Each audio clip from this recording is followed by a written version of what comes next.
Hallo Deutschlerner! In the last video I showed you some of the most basic questions you might be asked when you're just visiting Germany. Today I'm going to show you how to form your own questions so you can really open up the versatility of your German skills. Stick around to the very end of the video and I'll explain to you why I think the subject and verb are in a romantic relationship with each other.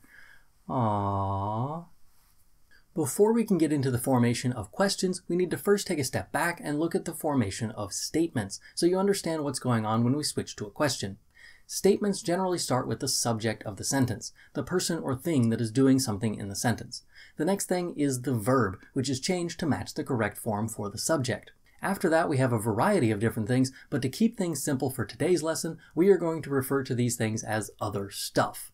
So, general word order for a statement in German is subject, verb, other stuff. For example, Ich bin Levi. I am Levi. Ich is your subject, bin is your verb, and Levi is your other stuff.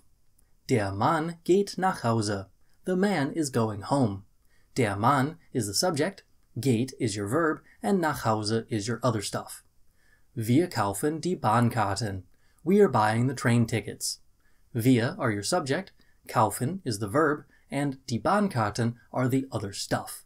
In order to make a simple question out of a statement, we simply move the verb to the other side of the subject. In other words, verb first, then subject, and then your other stuff still at the end. Let's move back to the example of Der Mann geht nach Hause. To make a question out of this, we move the verb geht to the first position. Now our sentence is, Geht der Mann nach Hause? Is the man going home? Geht is your verb, Der Mann is still your subject, and nach Hause is still your other stuff. They just switched the word order on the first two things. Let's try that again. Die Kinder spielen Fußball. The children are playing soccer. Spielen die Kinder Fußball? Are the children playing soccer? Spielen is now at the beginning of the sentence, showing you our verb first. Notice that just like in English, my voice changes a bit at the end of the last word of the question. If you do the same thing with your voice when reading a statement, you can sort of ask a question, but the connotation changes. Notice the difference between Die Kinder spielen Fußball, the children are playing soccer, and Spielen die Kinder Fußball, are the children playing soccer? The first one indicates a disbelief. The children are usually playing basketball, but now they're playing soccer? That's weird. Die Kinder spielen Fußball? But if you're just asking a question of whether or not the children are playing soccer, you would need the normal question word order of Spielen die Kinder Fußball? Are the children playing soccer? Sometimes your subject should not be the same in your question as it is in your answer. For example, if I'm the one responding in the answer to the question probably used the pronoun you. For example, Wohnst du hier? Do you live here? Ja, ich wohne hier. Yes, I live here. Bleiben Sie lange? Are you staying long?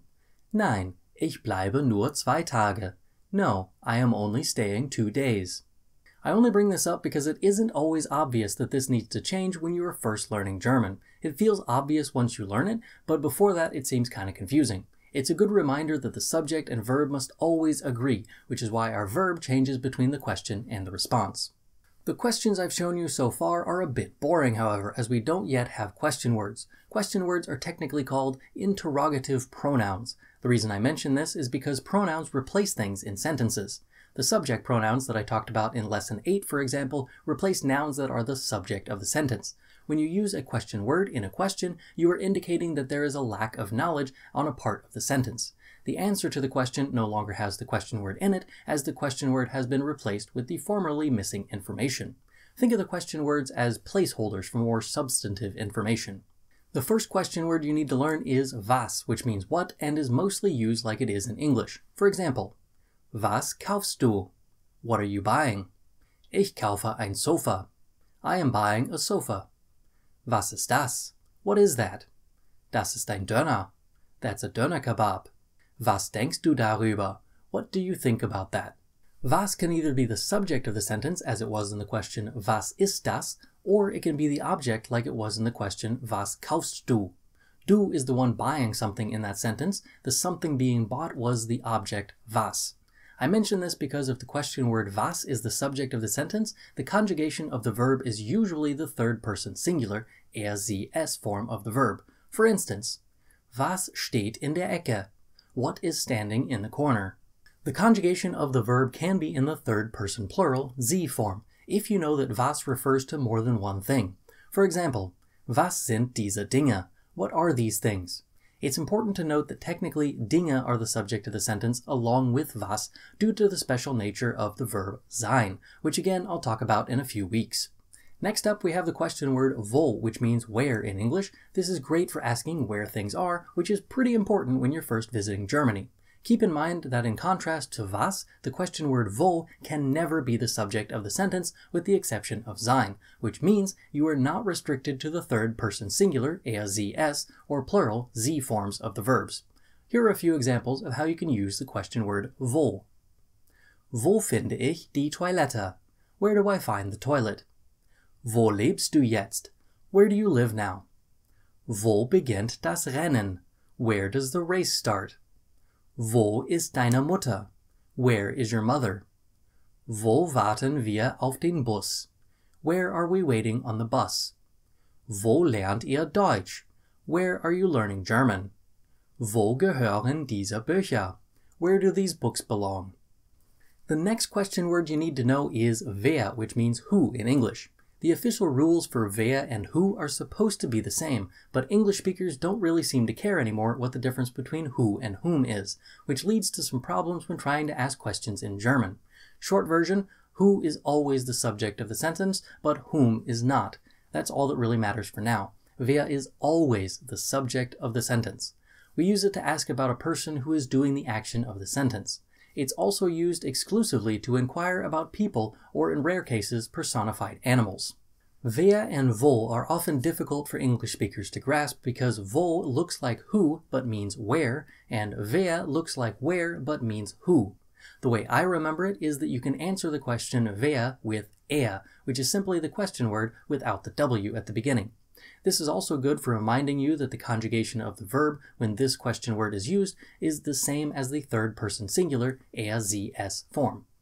Here are a few examples of how you can use this question word. I also answered these questions to show you that you can replace wer with er to answer the question. Wer nennt eine Möhre eine Karotte? Who calls a carrot a carrot? Because in German there are multiple words for carrot. Er nennt eine Möhre eine Karotte. He calls a carrot a carrot. Wer zeigt uns das WC? Who is showing us the restroom? Er zeigt uns das WC. He is showing us the restroom. Wer führt die Ponys auf dem Weg? Who is leading the ponies on the path? Er führt die Ponys auf dem Weg. He is leading the ponies on the path. Again, the conjugation of the verb is in the third person singular er, sie, es form when you use wer as the subject. This applies even if you know that the answer to the question is plural. For example, wer ist schon da? Who is already there? Sie sind schon da. They are already there. Wer wohnt in diesem Haus? Who lives in this house? Wir wohnen in diesem Haus. We live in this house. The next question we need to learn is wann, which means when in English. It's used to inquire about the time of some event or action. Again, since the question word is not the subject of this sentence, when can't do something, the conjugation of the verb is not dependent upon this question word. The subject of the sentence will be directly after the verb, and the conjugation of the verb will match that subject. Wann bringst du das Buch zurück? When are you bringing the book back? Wann lernen wir über das Passiv? When are we learning about the passive? Wann braucht er eine Antwort? When does he need an answer? Wann beginnt der Film? When does the film start? Wann bekommen die Müllers ihr Auto zurück? When are the Müllers getting their car back? You've already seen our next question word in a few simple questions from the last video. Wie means how. This question word is also never the subject of the sentence. Here are some examples of how to use wie. Wie heißen Sie? How are you called? Wie geht es Ihnen? How are you? Wie meinst du das? How do you mean that? Wie schläft dein Hund? How does your dog sleep? Wie erreichen wir unsere Ziele? How do we reach our goals? Wie is a much more versatile question word than the other ones we've seen so far, as you can add adjectives after it to inquire about the degree of something. You can do the same in English, which you can see in these examples. Wie groß bist du? How tall are you? Wie alt bist du? How old are you? Wie sauer ist dieses Bonbon? How sour is this candy? Wie lange bleibst du in Deutschland? How long are you staying in Germany? The last question word on my list for today is warum, which is German for why. This one isn't different from English either, so I'll just jump right into the examples. Warum fragt das? Why is he asking that? Warum verstehst du mich nicht? Why don't you understand me? Warum erzählen Kinder solche Geschichten? Why do children tell stories like that? Warum versuchen Sie das nicht morgen? Why don't you try that tomorrow? And now, as promised, I'll explain why I think the subject and the verb are in a romantic relationship with each other. They have to be dating. The subject is almost always next to the verb. It is definitely the dominant personality in the relationship, as it usually is first in the sentence. If the subject isn't first, it is directly after the verb. This happens, like we saw earlier in this video, with questions. In a statement, the subject is first, followed by the verb. In a question, the verb is first and then the subject. If we have a question word, the question word is first, then our verb, then our subject. Again, they're right next to each other. Sometimes the question word is the subject, which again puts the subject at the first position, followed by the verb. They're always right next to each other. You can separate the subject and verb in complicated situations. For instance, they're in a long-distance relationship when that happens. At the beginner level, however, you don't need to worry about this. But suffice it to say, you can separate this clingy couple in more complicated situations, or sentences. Since my students don't learn about this until their junior year, I usually tell them that you can't separate the clingy couple until their junior year, which is usually when they break up anyway. The subject and verb take their relationship to the creepy level of wearing matching clothes. The verb changes to match the subject, as the subject is the dominant personality in the relationship, so it gets to choose the outfits that they wear. If the subject wears the do pronoun, for example, the verb wears its st outfit.